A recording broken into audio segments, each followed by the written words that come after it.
Olá pessoal, espero que esteja tudo bem com vocês. Sejam bem-vindos a mais um vídeo aqui do nosso canal Eletrônica na Área. Hoje na nossa videoaula nós vamos estudar sobre dispositivos semicondutores, ok? A formação do diodo, dispositivo, um componente eletrônico muito importante utilizado em praticamente todas as placas eletrônicas. Todo dispositivo eletrônico possui um diodo e é ele que nós vamos estudar hoje. Então sejam bem-vindos e vamos para o vídeo.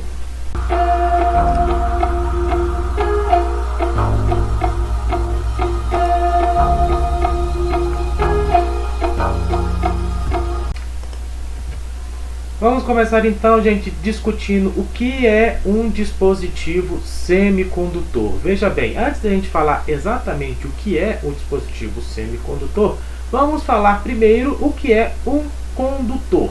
Condutor, pessoal, é todo e qualquer material que sustenta um fluxo de carga. Que carga? Carga elétrica. É claro, né? Quando uma fonte de tensão com amplitude limitada é aplicada através de seus terminais. Isto é, você aplicou uma tensão limitada nos terminais, ele sustentou o fluxo de carga, ou seja, a carga elétrica passando por um determinado tempo, isso é, corrente, sustentou essa passagem de corrente. Este material é um material do tipo condutor, ok? E o material isolante? O material isolante é aquele que oferece um nível muito baixo de condutividade, ou seja, ele não sustenta esse fluxo de carga, então esse fluxo de carga é minúsculo, muito baixo, que a gente pode chegar a considerar ele como nulo, ou seja, não tem esta passagem de elétrons, esse fluxo de carga elétrica de uma forma simplificada, de uma forma fácil, é muito dificultoso. Isto é um material isolante. Então nós temos um material condutor, um material isolante. O que é então material semicondutor? É um material que vai possuir um nível de condutividade elétrica, ou então um nível de resistividade, de resistência a essa condução, a essa passagem de elétrons, num nível intermediário entre um condutor e entre um isolante. Em outras palavras, a gente vai chegar ao ponto que ele vai conduzir em algumas situações e não conduzir, ou seja, isolar em outras situações, ok? Esta é a definição do material semicondutor, ok? E a gente determina, classifica o material se ele é condutor, semicondutor ou isolante de acordo com seu nível, seu valor de resistividade elétrica, ok? A resistividade elétrica em geral é dado pela letra grega Rho, ok? Que vocês têm aqui na tela de vocês três exemplos básicos de um material condutor, um material semicondutor e um material isolante, né? Podem reparar que o material condutor tem níveis de resistividade muito baixos, ok? Como por exemplo aí o cobre na ordem de 10 a menos 6. Ao contrário, o material isolante já tem níveis de resistividade muito alto, na ordem de 10 elevado a 12, ok? E o material semicondutor está nesse meio termo, ok? Como por exemplo aí o germânio e o silício. Vamos já então começar a falar do material semicondutor. Antigamente, a nossa tabela periódica tinha essa classificação, que tinha a parte dos semimetais. Hoje em dia eles já mudaram essa classificação, não existe mais semimetais, eles classificam basicamente entre metais e ametais. E como a gente sabe, os metais em geral são bons condutores elétricos, os ametais não. Os semimetais são exatamente onde vai entrar o nosso semicondutor. Ele vai ter uma condutividade ou então uma resistividade entre esses dois extremos. Os principais que nós trabalhamos é o germânio e o silício. Hoje muito mais o silício, ok?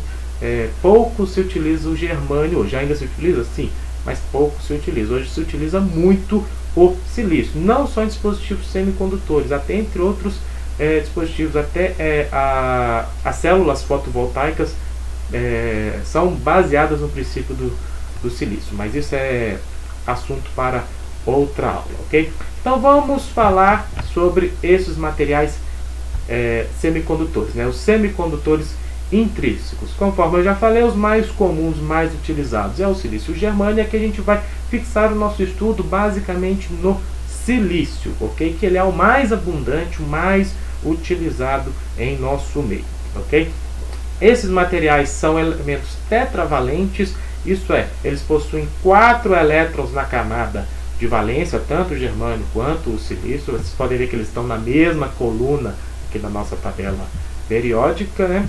E eles têm que cada átomo compartilha 4 elétrons com o átomo vizinho, né? Formando o núcleo, o nosso cristal de silício. Nós temos esse compartilhamento desses 4 elétrons com os vizinhos, ok? Conforme vocês podem ver aí na tela de vocês, o átomo de silício sempre compartilhando esses 4 elétrons da camada de valência com os átomos em volta. E aí, como que é formado os materiais semicondutores que nós utilizamos? Usa ele de forma bruta, de forma simples, desse jeito? Não. Vai utilizar o que acontece, o que nós vamos aprender agora, que é a dopagem. É feito a dopagem do silício. Quando você faz a dopagem desse silício, você forma semicondutores do tipo P e do tipo N, que nós vamos aprender agora como que é feito. Vamos começar primeiro com o tipo N, ok? O que acontece? Você vai fazer a dopagem deste átomo. Se o cristal de silício ele for dopado com átomos do tipo pentavalente, como por exemplo arsênio, antimônio e o fósforo, ele vai produzir um semicondutor do tipo N. Por quê? Porque você vai estar enxertando no seu cristal de silício o que a gente chama de impurezas doadoras. E quando você enxerta esse átomo com impurezas doadoras, este novo átomo, este novo cristal, fica caracterizado por ter excessos de elétron na sua estrutura, né? Ou seja, você misturou ali no seu cristal de silício um átomo do tipo pentavalente, né? E aí você vai ter um elétron sobrando com essa dopagem. Dessa forma, você formou um semicondutor do tipo N. Neste caso, o número de elétrons livres é maior que o número de lacunas, né? Os elétrons livres são os portadores majoritários e as lacunas os portadores minoritários. Quando a gente falar do próximo tipo de dopagem, esse conceito de lacuna vai ficar um pouco mais claro para vocês. Aguardem só mais um minutinho. Se você pegar este mesmo cristal de silício e dopar ele, porém com átomos do tipo trivalente, como o alumínio, o boro ou então o galho, você vai estar enxertando nesse seu cristal não mais impurezas doadoras, e sim impurezas aceitadoras.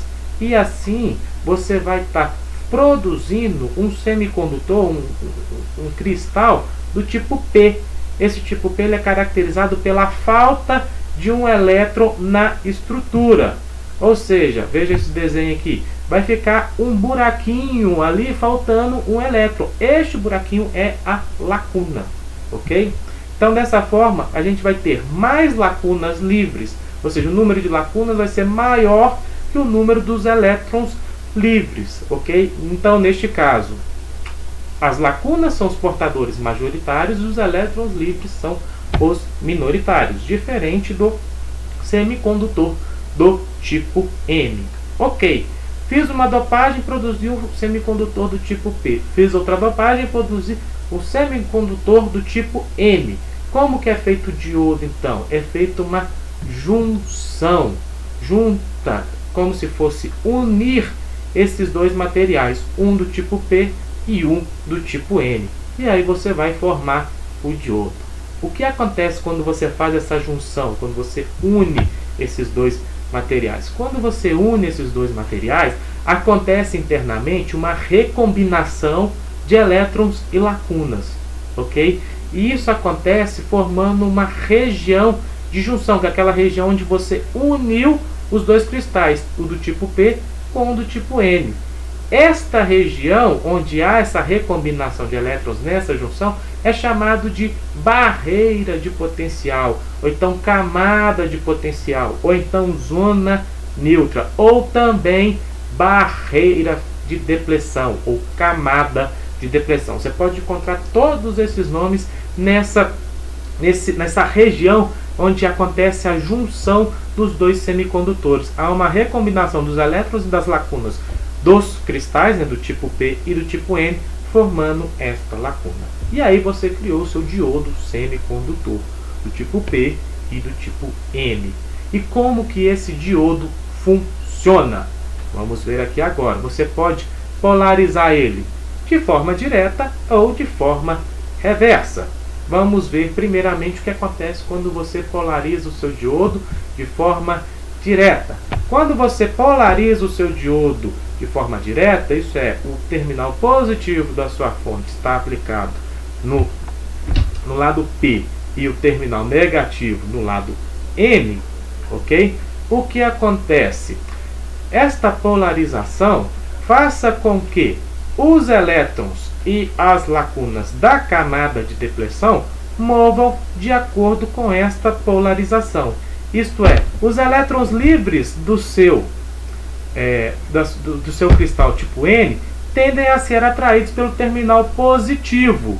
Ou seja, aqui no nosso desenho, esses elétrons livres aqui da faixa azul tendem a se mover para o lado do terminal positivo, ao passo que as lacunas livres ali do seu cristal do tipo P também tendem a se mover em região terminal negativo. Isso faz com que a sua camada de depressão, que é essa faixa amarela aqui do nosso desenho, seja esmagada, ela fica mais estreita. Quando ela fica mais estreita, como se os elétrons e a lacuna estivessem pressionando, apertando essa região amarela, o que você está fazendo com o seu dispositivo, com o seu componente? Você está reduzindo a resistência elétrica do mesmo.